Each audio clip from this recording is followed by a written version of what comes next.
रही। सिर्फ जो ऑन साइट मटेरियल अवेलेबल है उसी के साथ जब तक काम चलाया जा सकता है तब तक काम चलाया जाएगा। और जो प्राइवेट कंस्ट्रक्शंस है उसकी जो लेबर है ऑन साइट होनी चाहिए। जिनको भी अपने प्राइवेट कंस्ट्रक्शन को जारी रखना है तो ऑन साइट अपने लोगों का रहने का इंतजाम करें, या पैदल चल के आने वाले लोग ही उस कार्य को कर सकते हैं। जहां तक गवर्नमेंट की कंस्ट्रक्शन एक्टिविटीज की बात रही, उसके लिए भी हमने मैंडेटरी किया है कि ऑन साइट लेबर ही काम करेगी। लेकिन अगर बाई चांस उनको लेबर कहीं और से लाने की जरूरत पड़ेगी तो जो कंसर्न एक्सीएन है उनको पासेज इशू कर सकते हैं, उसके माध्यम से अपने काम को जारी रख सकते हैं। लेकिन जैसा कि इस ऑर्डर में भी क्लियर है, मैं आपको बताना चाहता हूं, जितने भी हार्डवेयर के शॉप्स हैं जो पहले खुली हुई तो सारी की सारी अब बंद रहेंगी। इसके अलावा जो एग्रीकल्चरल एक्टिविटी है, ऑन फुट जाके अपना खेत में कटाई बाकी जो कार्य चला रहता है वो दिन में लोग अपने गांव में कर सकते हैं। इसके अलावा जो शादियों की बात की जाए तो जो 20 का जो आंकड़ा था जो सरकार के माध्यम से दिया गया था उसी के माध्यम से लोग आगे बढ़ सकते हैं। और अब बहुत जरूरी होगा कि जो लोग शादियों में आने वाले हैं उनका रिकॉर्ड प्रधान के पास और हमारे एसडीएम्स के पास होना चाहिए कि 20 लोग कौन लोग होंगे जो शादियों में आएंगे। क्योंकि अगर किसी को बाई चांस पुलिस के द्वारा रोका जाता है, पूछा जाता है, तो उसके लिए रिकॉर्ड होना बहुत जरूरी है। इसके अलावा जो कोरियर सर्विस है with valid ID card with appropriate covid safety protocols जारी रहेंगे। जो व्हीकल रिपेयर के वर्कशॉप्स हैं, पंक्चर के शॉप्स हैं, वो स्टेट और नेशनल हाईवे पे सिर्फ रहेंगे खुले। और जो स्टैंड अलोन ढाबा वो सिर्फ और सिर्फ नेशनल हाईवे पे खुले रखे जाएंगे।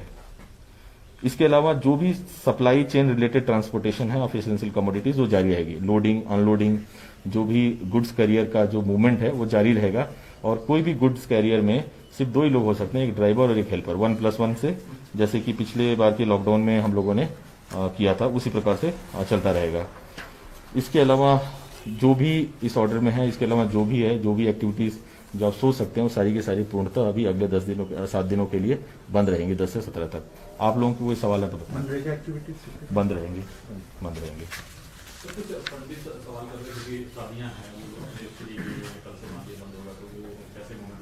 बिल्कुल, मैं वही बताया कि वो 20 के ही टोटल में होने चाहिए। उनकी लिस्ट एसडीएम या प्रधान के पास होनी चाहिए। अगर उनको रोका जाता है तो उनको ये सत्यापित करना पड़ेगा, बताना पड़ेगा। जो भी जहां पे भी नाके पे रोका जाएगा वहां पे इंक्वायरी बेस्ड सिस्टम होगा।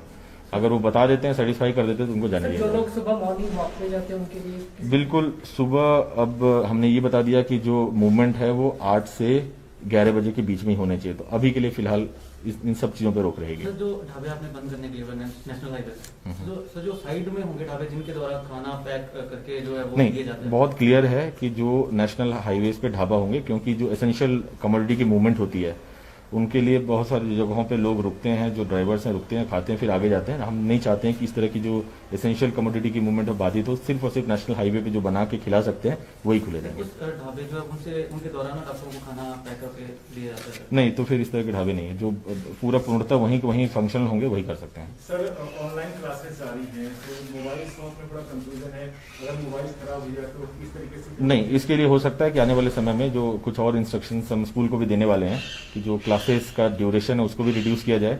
और जो बच्चों पे बोझ पड़ रहा है, लगातार 7 दिन क्लासेस ऑनलाइन चलाई जा रही हैं, उसके बारे में भी एडमिनिस्ट्रेशन फैसला लेने वाला है। लेकिन फिलहाल के लिए इतना ही है कि ये जो मोबाइल के रिपेयर के शॉप्स वगैरह हैं सारी क्लोज रहेंगी, सारा कुछ बंद रहेगा। सर, ग्रोसरी को थोड़ा सा एक्सप्लेन करेंगे कि बहुत सी दुकानें, जनरल स्टोर, बीड़ी सिगरेट की चिप्स वगैरह वो खुद ही मिली है अभी। जो भी अनकुक्ड फूड आइटम्स बेचते हैं उनको खोला जाएगा। और अगर मौके पे ऐसा लगता है कि कोई जानबूझकर सिर्फ थोड़े सा सामान और बाकी चीजों को ज्यादा बेचने की फिराक में है, ऐसे शॉपकीपर्स के खिलाफ कार्रवाई भी की जाएगी। सर, देखा जा रहा है सर कई दुकानों में जो है पुलिस वाले जा रहे हैं, तो किस तरह के इंस्ट्रक्शन जारी की गई है कि सामान को कस्टमर को दुकान के अंदर जाने देना है या नहीं देना है, क्योंकि कई लोग चालान जो है बिगाड़ते गए। और नहीं, जहां तक बात है, कोई कंफ्यूजन अब ये नहीं होना चाहिए कि किस प्रकार की दुकानें खुली रहेंगी।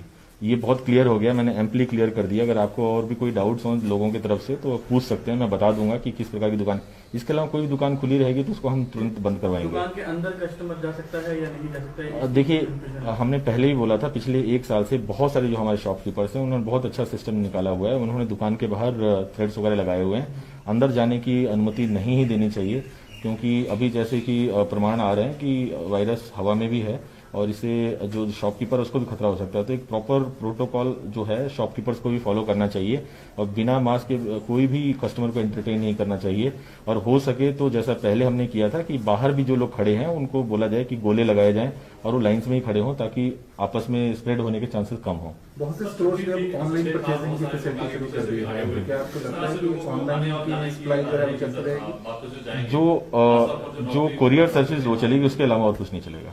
आप कुछ पूछ रहे थे? विशेष तौर से सर छुट्टी थी, बहुत सारे लोग जैसे दूसरे डिस्ट्रिक्ट से या दूसरे स्टेट से यहाँ आए हुए थे, कल जैसे ड्यूटी के लिए जाना है तो कल से ही कर्फ्यू रहेगा 6 बजे से, तो उनके लिए किस तरह की? देखिए, इसमें बहुत क्लियर है, जो इंटर डिस्ट्रिक्ट और इंट्रा डिस्ट्रिक्ट मूवमेंट है उस पे इसी तरह का प्रतिबंध होगा कि एसेंशियल सर्विसेज के लिए, इमरजेंसी सर्विसेज के लिए जा सकते हैं।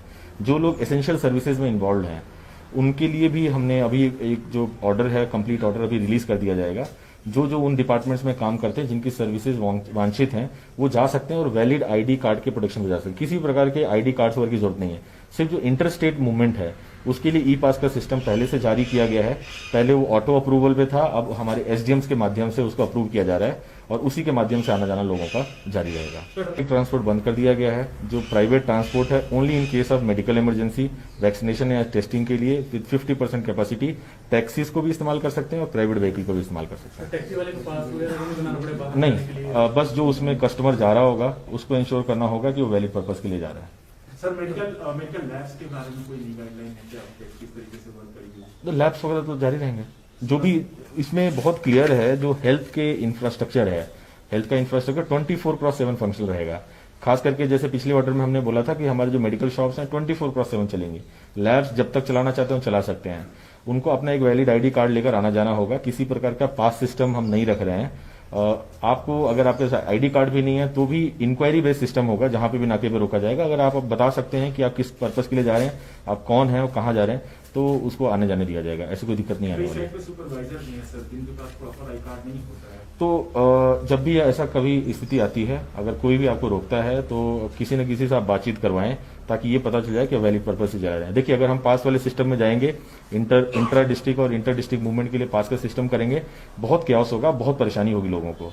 तो बस मैं ये आप लोगों के माध्यम से लोगों से अपील करना चाहता हूं कि लोग उसी पर्पज के लिए निकलें जो बहुत एसेंशियल है। अदरवाइज 17 मई तक सुबह 6 बजे तक लोग अपने घरों में रहें और पूर्णतः जो कोरोना कर्फ्यू लागू किया गया है उसका पालन करें। और आपके माध्यम से मैं ये भी बताना चाहता हूं बार बार, क्योंकि अभी वैक्सीनेशन की प्रक्रिया चली हुई है और 100% वैक्सीनेशन होने में बहुत समय लगेगा। ऐसे में जो 3 मुख्य बातें हैं उसका विशेष ध्यान रखें। एक, डबल मास्किंग को लेकर बार बार बात की जा रही है और सोशल डिस्टेंसिंग की बात की जा रही है, और तीसरा जो है हाथ को सैनिटाइज करने की बात की जा रही है। कृपया इन तीनों मुख्य बातों का पालन करें और आने वाले समय में अपने आप को, अपने परिवार को कोरोना से बचाएं। सर, ई-कॉमर्स साइट से जो होम डिलीवरी हो रही है क्या वो कंटिन्यू रहेगी? कहाँ से?